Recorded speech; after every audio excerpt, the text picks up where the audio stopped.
and that includes this. Exclusive. So, oh shoot, I didn't make a fun face when you went live, and now the thumbnail is gonna suck. Well, our panel has doubled in size. This is very exciting. We can do Hollywood Squares if Chris gets back on. All right, so we are live after some technical difficulties that have still not been fully resolved. Oh, and right as we say that, hello, Chris shows up. Chris, can you hear us, sir? I'm here, brother. All right, we did it. So for those of you watching, up until 5 seconds ago, we were not all here. We were having some technical difficulties. So thank you all for joining us. A quick intro to the show. This is QUARANSCREENPLAYS. This is our 9th episode. For the last 9 weeks, Ryan, Jordan, and Max and I have been reading unproduced screenplays that we have written over the years, be it in college, before, or after. And this week is by far the most exciting week.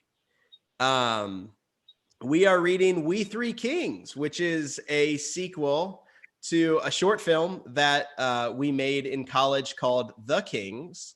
And I'm so pumped by the group of people that are joining us tonight to help us with that. So the 5 people who actually made the movie, it was for a class, and that would be me, Ryan, Max, Jordan, and Nathan Tomsick, who I'm very, very excited is joining us tonight. And we made this film about Elvis impersonators in college and had always had such a good time with it. And it's always been such a good memory.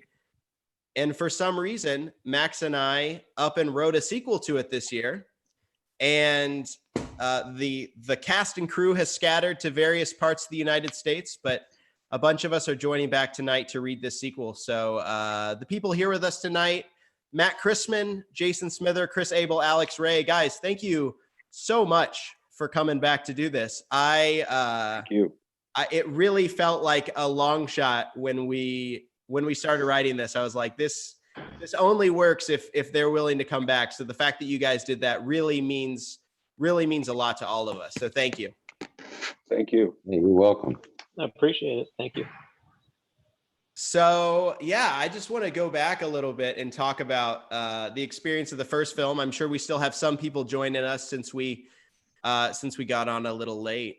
But there we go. Matt's back. This is an idea that I think I had back in high school. That started as I love Elvis. I grew up listening to Elvis with my grandpa.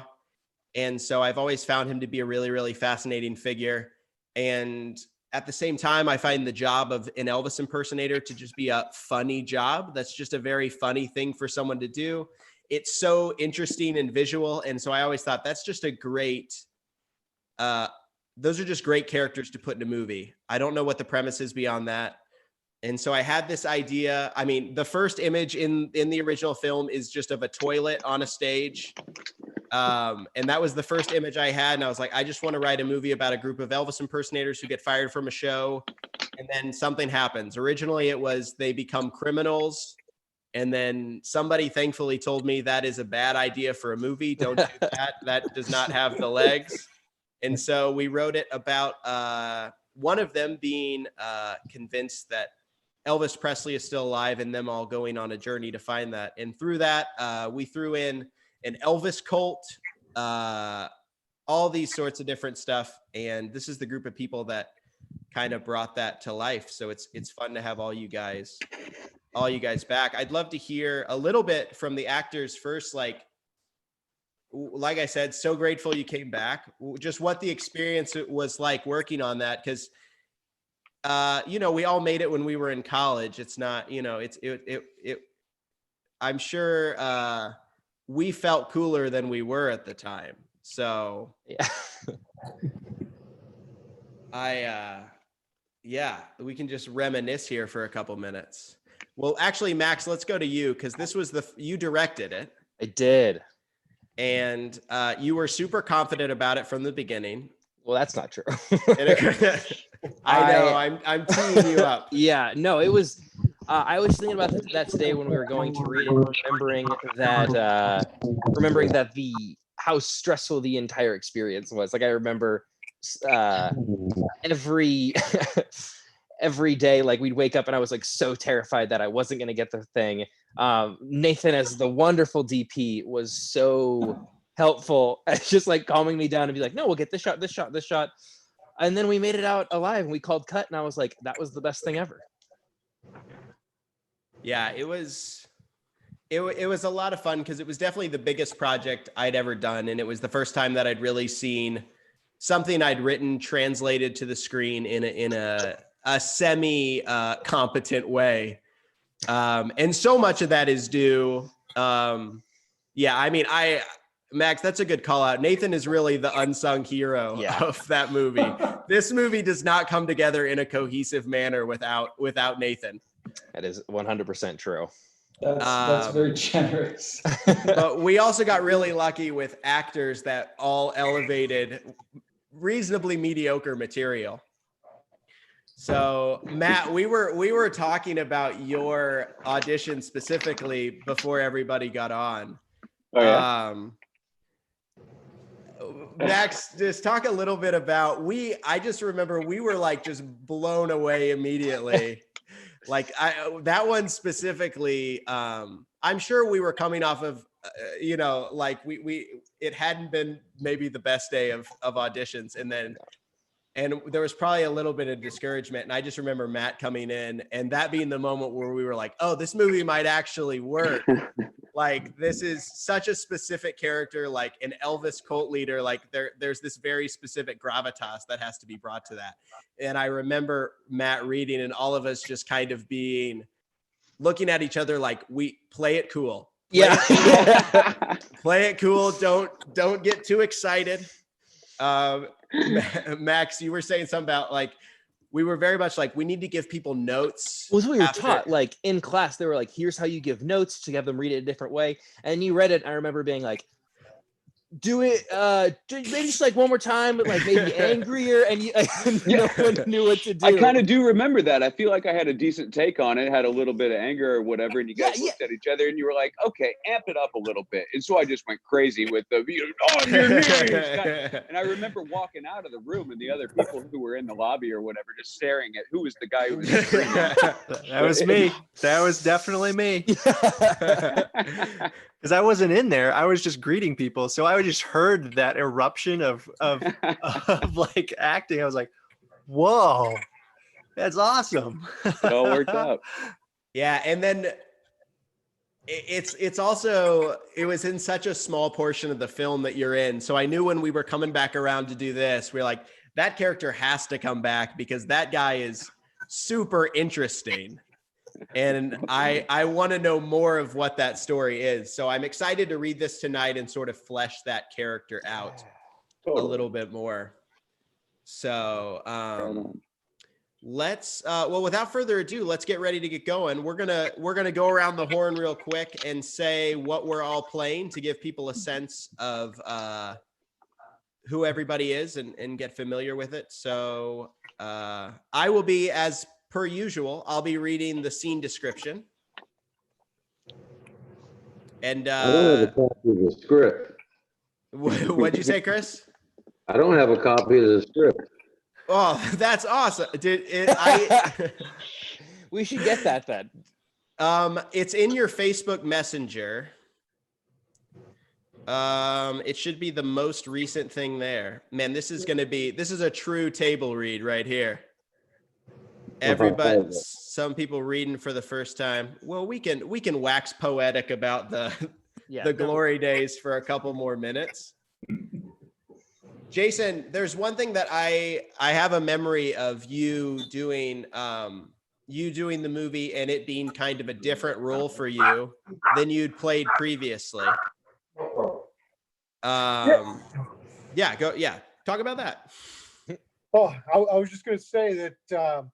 I mean, I was going through a difficult time personally in my life at that point, and I was just kind of driving all around, looking at all these different acting opportunities because I was like, man, I just need this. I just need to escape right now.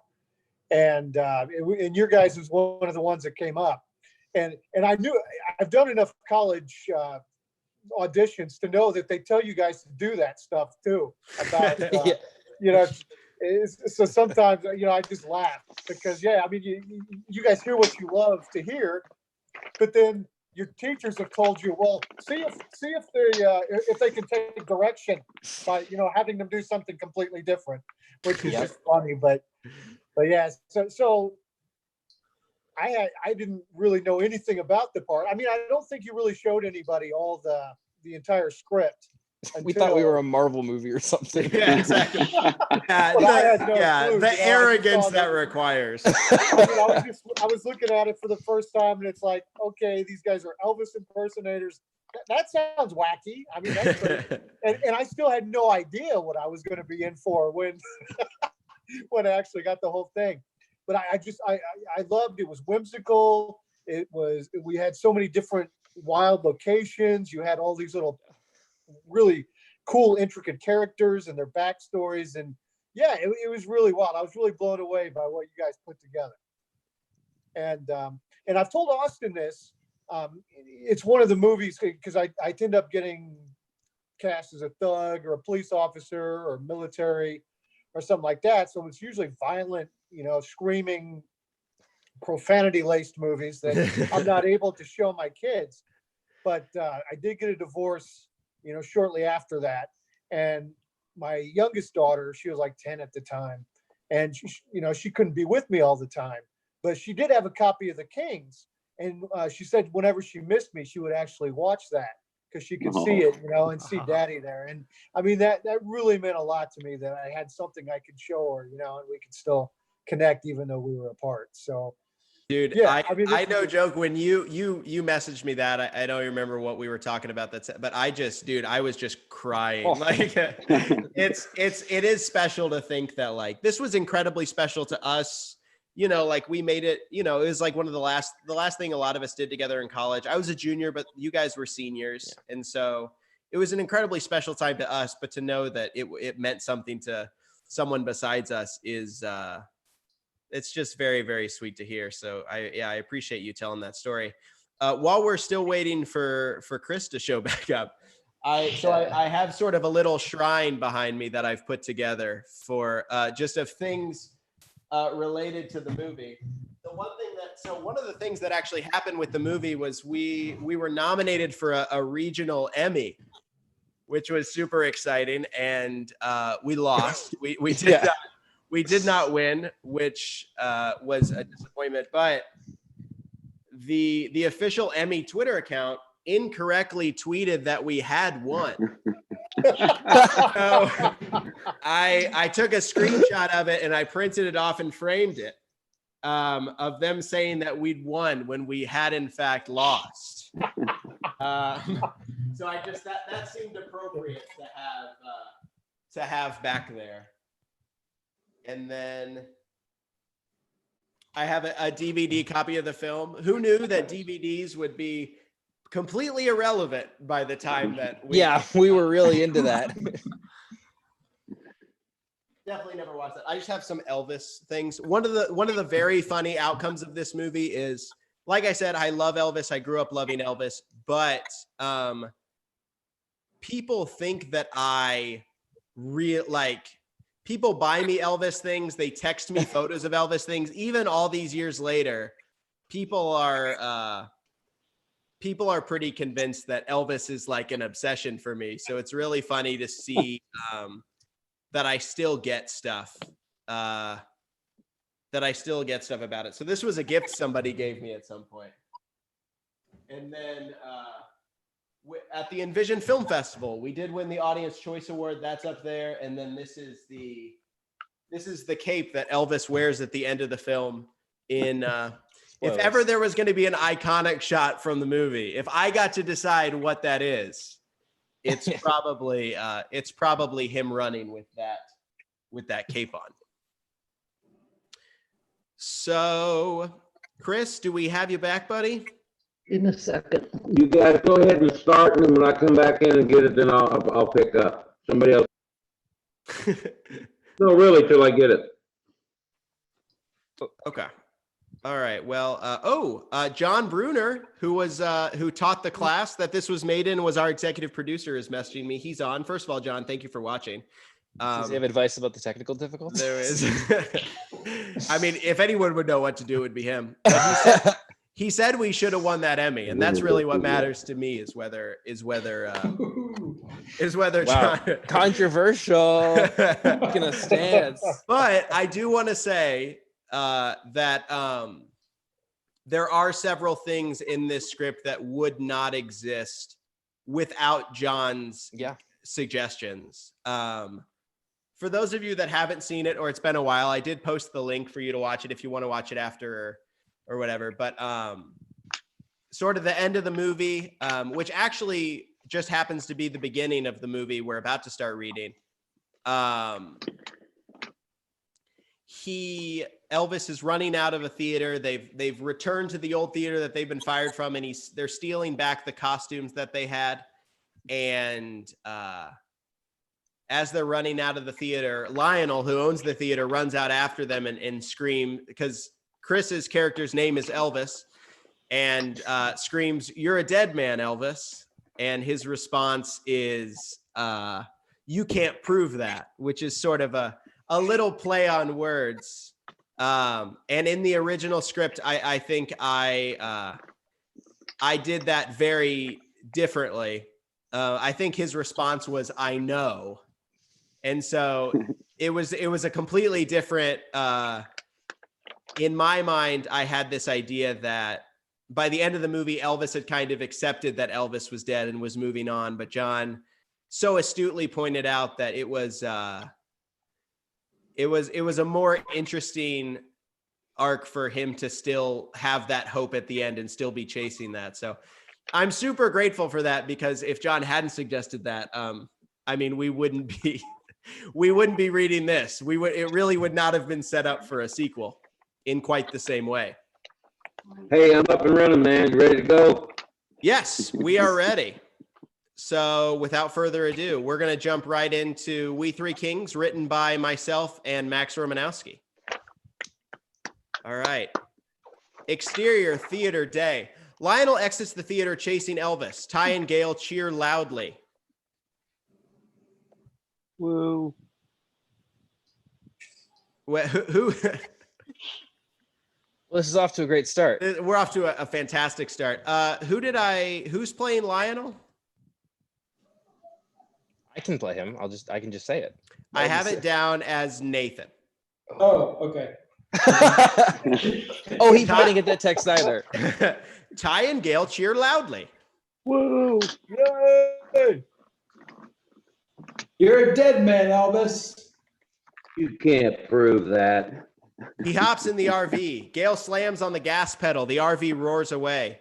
Interior RV day. Elvis settles into his seat, costumes in hand. He's breathing heavily, shaking with adrenaline. Boys, this is just the beginning. Cut to black.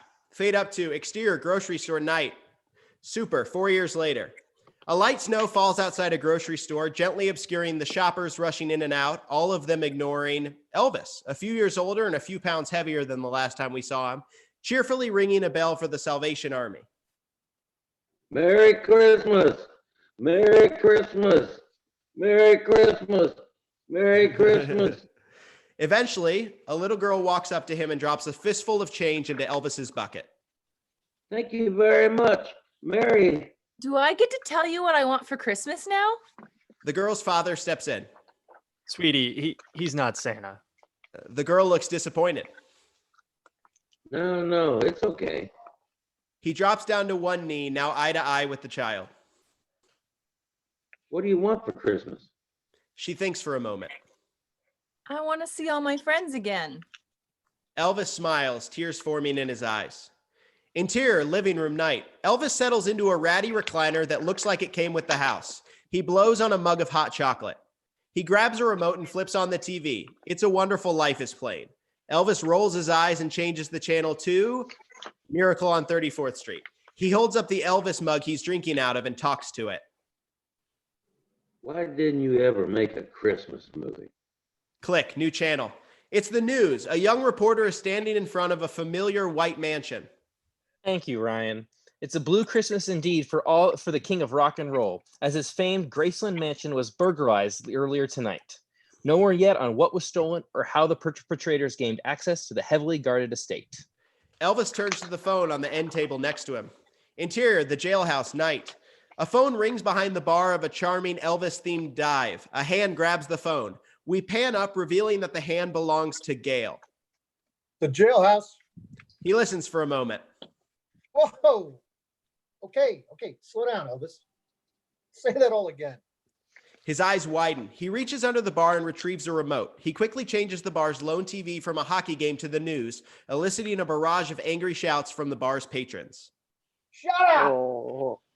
He gets closer to the TV, turning up the volume, the phone still pressed against his ear. 30 this afternoon. The recently released security footage shows what appears to be two very festive intruders. While we don't know how they got in, they apparently walked right out the front door.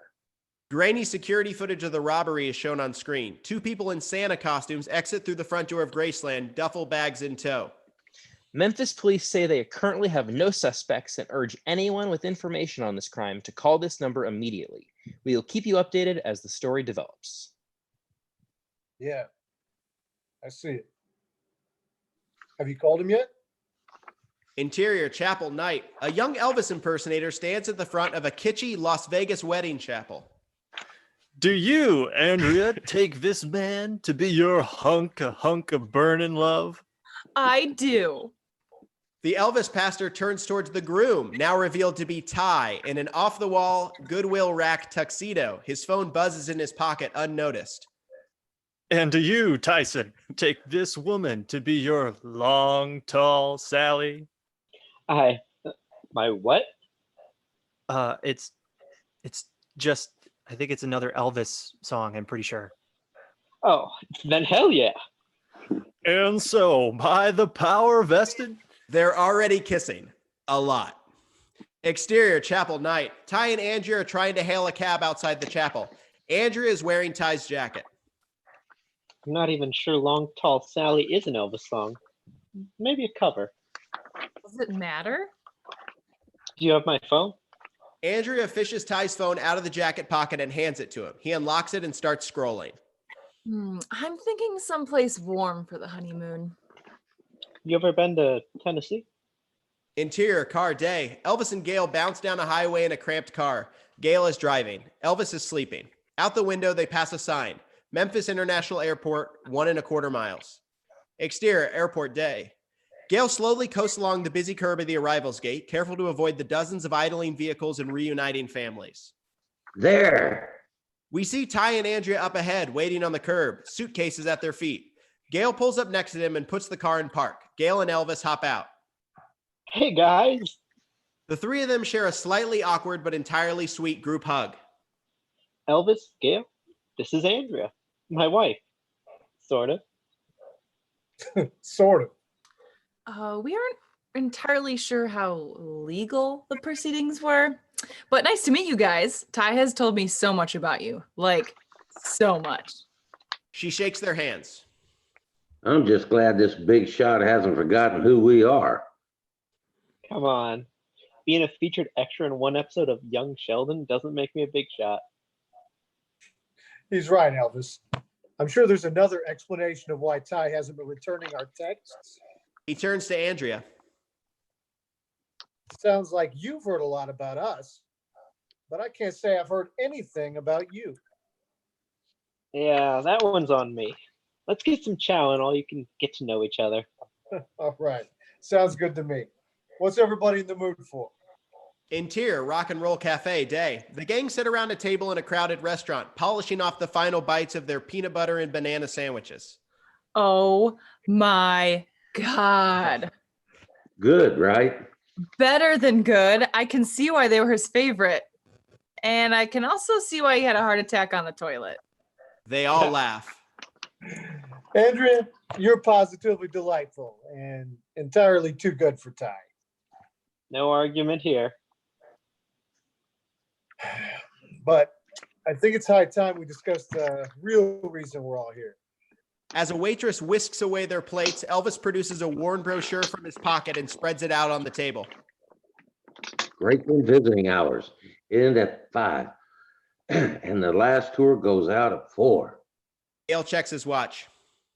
It's almost 4 now. So we'll have to go tomorrow then? Or we could go tonight after hours. Elvis grins at the group's collective look of confusion. I know a guy. Exterior Graceland night. Gale's car crawls past a blue sign. Headlights briefly illuminate what it says. Graceland, home of Elvis A. Presley. They pull up to a closed gate. Gale stops the car. Well, here we are. Elvis opens the passenger side door and climbs out of the car. He walks up to the gate. Through the bars, we see Graceland, all lit up for Christmas. Suddenly, with a startling groan, the gate begins to slide open. Elvis hurries back to the car and jumps in. They slowly begin driving up toward the mansion. Exterior, Graceland night. The car comes to a stop directly in front of Graceland's magnificent entrance, its front door flanked by 4 towering pillars, 2 on each side. Directly in front of the stone steps leading up to the door, 2 lion sculptures keep watch over the estate, ornate benches resting at their marble feet. On one of the benches, a figure sits, their features shadowed and indiscernible in the dark. Elvis, Gale, Ty, and Andrea get out of the car, shutting the doors behind them. The figure rises to greet them, stepping forward to reveal Kurt, better known as the cult leader from the first film, dressed in a security guard's uniform. Hey, gang. Kurt. Elvis wraps his unlikely friend up in a tight embrace, prompting incredulous looks from Ty and Gale. What? He's your inside man?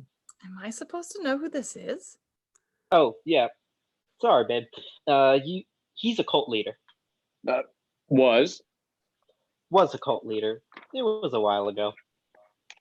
There were these hoods and a pelvis, and we kind of stole their sacred book. It was a whole thing. I'll tell you about it later.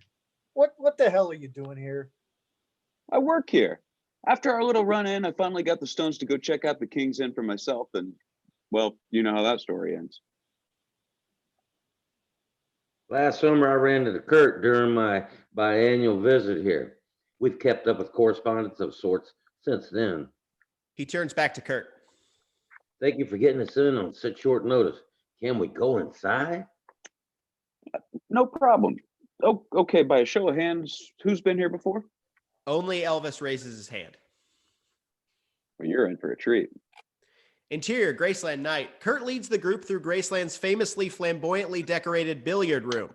Elvis walks over to the pool table and removes the 8-ball from the rack. He examines it for a moment before carefully replacing it. I wasn't working that night, thank goodness. What exactly was stolen? Well, with it being the holidays and all, we had this exhibit dedicated to Elvis's Christmas album. Which one? The first one from 1958. So this first one was 1957, actually. Bestseller's Christmas album of all time. Over 20 million copies sold. Kurt opens his mouth to respond. Now, I wouldn't argue with him. right. So we had this exhibit set up and it had a bunch of stuff in it, pictures, records, stuff like that. Once they realized that somebody broke in, they called some of us to come figure out what they took. And? We spent hours going over every square footage of this place. 17,552. And the only thing we could find missing was the missing and the only thing we could find missing was the master recordings of that album. Nothing else. Not a guitar string or a pool ball out of place. He lets that sink in. Exterior, Graceland night. The group emerges through the front door, stopping to say their goodbyes once they've made it to the car. Gale extends his hand to Kurt. Kurt shakes it. All right. Thank you, Kurt. This was cool. Anytime. Hope it was helpful. Gale walks around and climbs into the car. Ty and Andrea approach Kurt. Thanks, dude. It was weird to see you again. Kurt laughs. It was weird to see you too. Congrats on the wedding. Yeah, thanks. Nice meeting you too. They slide into the back seat of the car. Kurt turns to Elvis. So you solved it yet? I don't even know where to start. Well, if you ask me, those tapes are long gone. Probably already on their way to some trillionaire's private collection. Don't let this search consume you. I say that as both a friend and a fellow obsessive. Well, thanks. I won't. They hug. Elvis gets in the car and rolls down the window. See you next summer. Elvis waves goodbye as the car pulls away. Exterior motel night. The car pulls into the parking lot of a dumpy motel, not unlike the King's Inn. Gale parks, kills the engine, and hops out. He jogs around to the trunk and pops it open, grabbing everyone's bags and setting them on the ground. I think we're gonna turn in for the night. It's been a long day and we're white. He's being polite. It's our honeymoon, and as much as I like you guys, I'd also like some time with my husband. Hey, say no more. Have a good night. You too. The happy couple collect their suitcases and head to their room. Gail gets back in the driver's seat and turns to Elvis, who hasn't moved. Okay, so what's our next move, old man? Well, I haven't done cocaine in a while. I had to throw that in. There is no next move. We go home. I'm sorry for leading you to another dead end. Gail considers this for a moment. Elvis, I'd follow you to 1,000 dead ends. I owe you everything. If you hadn't dragged me into that RV, I don't know where I'd be. So you say jump, I jump. And if you say we have to live in this creepy ass motel until we solve the mystery of the thieving Santas, then that's exactly what we're going to do. Elvis opens his mouth to respond, but before he can, red and blue lights flood the car. The passenger side door is ripped open as a police officer hauls Elvis out of the vehicle and onto the ground. What the hell? The officer handcuffs Elvis. Gail jumps out of the car. What are you doing? Another officer comes over to help Elvis to his feet. They hurry him into the back seat of the cop car. Hey, what's going on? He didn't do anything. Tell that to Elvis. They climb in their cruiser and peel away. Interior interrogation room night. Elvis sits at a table in a cramped interrogation room. Michael, a detective, is sitting across from him. I didn't do it. I don't know what else to tell you. And I don't know how else to tell you that now we found your fingerprints in, well, where they shouldn't have been. He flips open a folder on the table in front of him. You're a fascinating man, Roger. You legally changed it when you turned 16, right? Elvis looks down at the floor. Look, I couldn't care less what your name is. What I do care about is what I perceive as an unhealthy preoccupation with Elvis Presley. Head of the Midwest chapter of the King's Subjects Fan Club. Bid $8 grand on a dental mold of his mouth. He grabs something out of the folder and slides it across the table. It's a picture of a beaming Elvis standing in front of Graceland. You can learn a lot about a place by visiting it twice a year for 3 decades. Its layouts, its staff, its vulnerabilities. The door to the interrogation room suddenly opens. Kurt enters, now wearing a suit. I'd like to speak with my client. Alone, please. Cameras off. Michael stands up, grabs the file off the table, and leaves. Kurt closes the door behind him. He looks up at the camera mounted in the corner of the room. After a moment, its red blinking light shuts off. Kurt sits down across from his client. Hey, buddy. What are you doing here? What am I doing here? Listen, don't be mad, but I may have framed you. What? How did you? Kurt reaches into his pocket and removes the 8-ball that Elvis held back in the billiard room. He rolls it across the table. Elvis looks at it in horror. You stole the tapes. I'm sorry. I had to. For what? To make some money? Since when was this ever about money? Kurt's demeanor slowly hardens. I thought you, of all people, would understand. It's not about money. It's about the truth. Really? You're going to lecture me about truth? I'm trying to find the answer to a question we've both spent our entire lives asking. You can play dumb all you want. We both know that's what'll happen when I play those tapes back. So why bring me into this? You have everything you need. Why take me down? Because I knew this is the only way I could convince you. What are you talking about? Elvis, listen to me. I'm giving you an out here. I want you to come with me. Come with you. You're the reason I'm in here.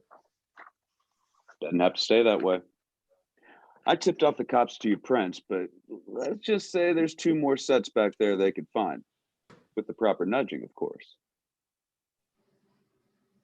You want me to sell out Ty and Gail? Admit it. Nothing in your life has ever been good as when you were on the trail. We can dress up like custodians and charity workers, but at the end of the day, those are costumes. They can't disguise who we really are. We're hunters. And Elvis, let me tell you, it's open season. Elvis looks up at Kurt, conflicted. What's it going to be? Are you really going to turn down your best and last chance to meet Elvis Presley? I'll give you a minute to think it over. He stands up and heads for the door. Interior, motel room, night. Ty and Andrea sit on the edge of a bed in their room, facing Gail, who's standing. Behind him, a muted TV plays a story about Elvis's arrest. Can we bail him out? I don't think so. Not until after the arraignment. Which is when? I'm not sure. He sits down in a chair and rubs his eyes. There is one possibility that we haven't considered, What? that he's guilty. Are you serious? No. No, how could he wouldn't do this. He would if he thought it would bring him closer to finding out where Elvis is. Think about it. He's been trying to get us back together for years. I don't get it. Elvis trusts you guys. Why would he keep this a secret from you? Because he knew we'd never go along with it. Because he knew we want proof. And he thinks he's found it. Gail's phone buzzes on the table next to him. He checks it. It's Elvis. Elvis? Gail. Gail puts him on speakerphone. Are you okay? I don't have time to explain. Just, I would never do anything to hurt you guys. We know. Just tell us what's going on. It's, The line cuts out. Interior, interrogation room, night. Kurt comes in. He sits back down across from Elvis, who's hastily tucking his phone back into his pocket. So what's it going to be? I can't. I'm sorry. I'm afraid that wasn't the answer we're looking for. We're done in here. The interrogation room door swings open and Michael strides in. He drags Elvis to his feet. This is for your own good. From behind his back, he produces a stun stick. He presses it into Elvis's side and pushes a button, sending a prolonged electric shock through his body. Elvis collapses to the ground, unconscious. Interior, car, night. Gail drives down a nearly empty Memphis street. Ty and Andrea are in the back seat. What are we even going to do when we get there? I don't know. Something. I mean, we need to talk to him. He's in trouble. They pull into a parking spot outside the police station. All right. Okay. Okay, you guys stay here and I'll go in first. I'll say I'm his lawyer or whatever. Don't lawyers wear like suits and stuff? There wasn't time to get dressed. I came as soon as I could. Good enough. It'll have to be. He opens the door and starts to get out of the car. As he does, Kurt emerges through the front door of the station. He's talking on the phone. We can't hear what he's saying. Gail slides back into his seat and shuts the door. What's wrong? Is that Kurt? You think Elvis called him too? Why is he wearing a suit? I don't know. He's the one who stole the tapes. What? I heard him telling Elvis earlier that a collector would pay a lot of money for something like that. He would have had access. That doesn't make sense, though. I mean, why would he take it? Guys like him and Elvis believe those tapes are pieces of history that should be shared with the world. Unless There's a whole hell of a lot more than's going on than there's a few Christmas songs. They watch as Kurt hangs up the phone and jogs over to an idling, unmarked van. He looks around before climbing in. The van pulls out of the parking lot. Interior van, night. Elvis is still out cold. He's lying down in the backseat of the van, hands tied behind his back and duct tape over his mouth. Kurt and Michael are riding shotgun. Do you have to shock him? Look at it this way. Now we're even for him stealing our book. You say so. In the back, Elvis wakes up. He says something muffled, unintelligible. Sorry, buddy. I didn't catch that. He wants to know where we're taking him. Kurt smiles at Elvis in the rearview mirror. Well, be patient. I wouldn't want to ruin the surprise. Interior, car, night. Gail is following the van at a safe distance. They watch as it turns right and pulls up next to the curb outside a narrow 2-story brick building. What is this place? Where it all began. Exterior, Sun Studio, night. Kurt hops out of the van and walks around to the curb.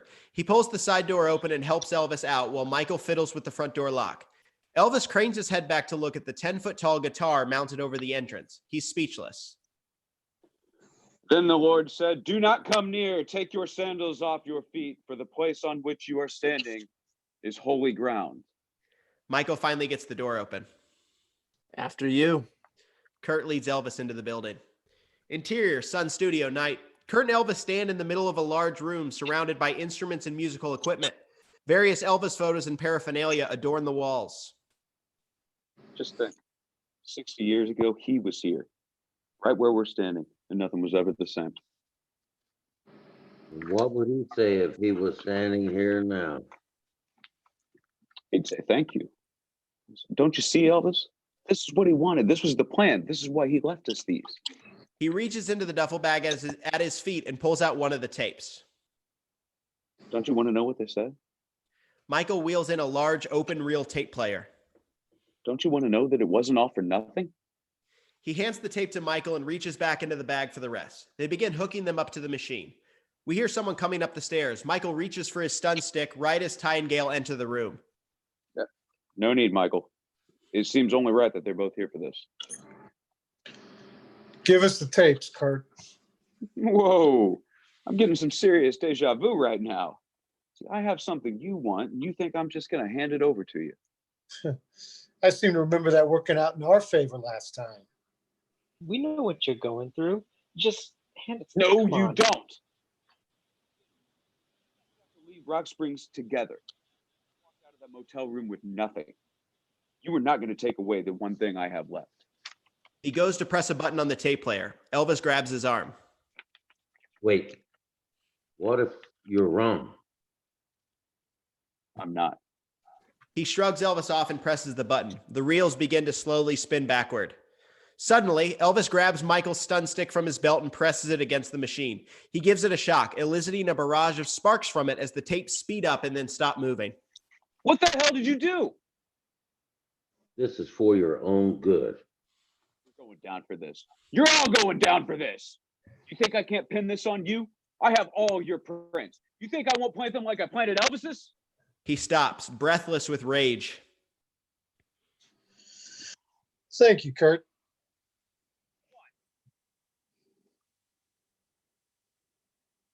To record something in Sun Studio. Did we get that? He looks through a window into the studio's control room. The lights turn on, revealing Andrea. She flashes a thumbs up. Exterior, Sun Studio, morning. Elvis, Gail, Ty, and Andrea sit on the curb outside the studio. They watch as Kurt and Michael are led away from the building in handcuffs. Another officer follows them out. He's carrying the intact tapes, now sealed in a large plastic bags. Elvis watches them go. I'm sorry we never got to hear what they say. It's okay. We'll pick up the trail again eventually, and we'll do it the right way. A detective approaches them. You're all free to go. In addition to the audio file you provided, Mr. Moore has verbally confessed. Thank you for making our jobs easy. Have a Merry Christmas. He walks away. Where to, gang? Well, I don't know about you guys, but I could use about 6 peanut butter and banana sandwiches. Oh, I'm down. They start walking toward Gail's car. Andrea helps Elvis to his feet. As she does, I'm going to mute Nate. I think that's probably Nate. They start walking toward Gail's car. Andrea helps Elvis to his feet. As she does, she hands him a slip of paper. What? I found this in the booth. I don't know if it means anything to you, but I have a feeling it might. Elvis looks at the paper. We can't see what's on it, but whatever it is, it makes him smile. I figured you'd know what to do with it. Thank you. Hey, We're hungry. hurry up, guys. We're going. We're coming. He turns back to Andrea. Merry Christmas, Elvis. Merry Christmas. He tucks the paper into his pocket as they walk to the car. Fade out. We did it. We made it. We did it. Well done, everyone. What was that? Said well done, everyone. Oh man, it's a whole so Max and I have been like really immersed in this, especially the last few days as we've kind of put the finishing touches on it. And so it's just very nice to hear it performed in the way it's, more in the way it's meant to be than just Max and I deliriously reading the line back and forth to each other. Yeah. So true. Yeah, it was fun. Yeah, I want to hear a little bit from our actors. So you obviously your characters go on a different journey this time around. Just interested in what, like Matt, I want to start with you. Obviously, Kurt goes through a lot in this movie, a lot of different. So you kind of having just read it for the first time, like yesterday, you kind of got to see his arc and hopefully kind of be surprised with us that first time through. So what'd you think about that? I think it's cool. He's got a lot to play with. I just lost part of it. Sorry. I was excited to see him reveal himself towards the end of it. They get to play with that anger, or take him back to the cult leader vibe when he's screaming at everybody. It's cool.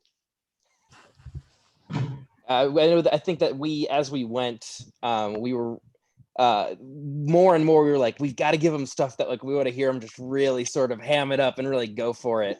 So it's really great to hear those lines. There's a couple of lines that are so intentionally over dramatic. Just like I just think Kurt is also, I want to say that I named him Kurt. I literally just changed the L in Colt to Kurt. That is the extent of the creativity in coming up with his name. Terrible.